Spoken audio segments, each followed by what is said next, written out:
சட்டமன்ற தேர்தலுக்காக அதிமுக சார்பில் போட்டியிடும் வேட்பாளர்களுக்காக நேர்காணல் விறுவிறுப்பா நடைபெற்று வரும் நிலையில நடிகையும் கட்சி நிர்வாகியுமான நடிகை கௌதமியும் பங்கேற்று இருக்காங்க. தமிழகத்துல சட்டசபை தேர்தல் ஏப்ரல் மாதம் நடைபெற உள்ளதையொட்டி தமிழகத்துல உள்ள 234 தொகுதிகளிலையும் விருப்ப மனு வாங்கும் பணி அதிமுக கடந்த டிசம்பர் 5ஆம் தேதி தொடங்கி இருக்கு. மொத்தம் 10,175 பேர் விண்ணப்பித்திருந்தாங்க. அதுல 2,187 மனுக்கள் எடப்பாடி பழனிசாமி தங்களுடைய தொகுதியில போட்டியிடணும்னு விருப்பம் தெரிவிக்கப்பட்டிருந்துச்சு.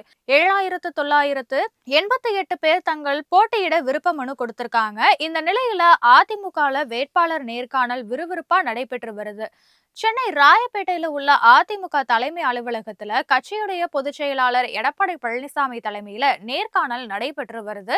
பல்வேறு சட்டசபை தொகுதிகளில் போட்டியிட விருப்ப மனு கொடுத்தவர்கள் கிட்ட கடந்த சில நாட்களாக எடப்பாடி பழனிசாமி நேர்காணல் நடத்தினார். இந்த நிலையில அதிமுக வேட்பாளர் நேர்காணல்ல பங்கேற்க நடிகையும் கட்சி நிர்வாகியுமான கௌதமி ராயப்பேட்டையில உள்ள அதிமுக தலைமை அலுவலகத்துக்கு வருகை தந்திருக்காங்க. விருதுநகர், கடலூர், நாகப்பட்டினம், மயிலாடுதுறை, திருச்சி, புறநகர், வடக்கு மாவட்டங்கள்ல விருப்ப மனு கொடுத்தவங்க கிட்ட பொதுச் செயலாளர் எடப்பாடி பழனிசாமி நேர்காணல் நடத்துறாரு.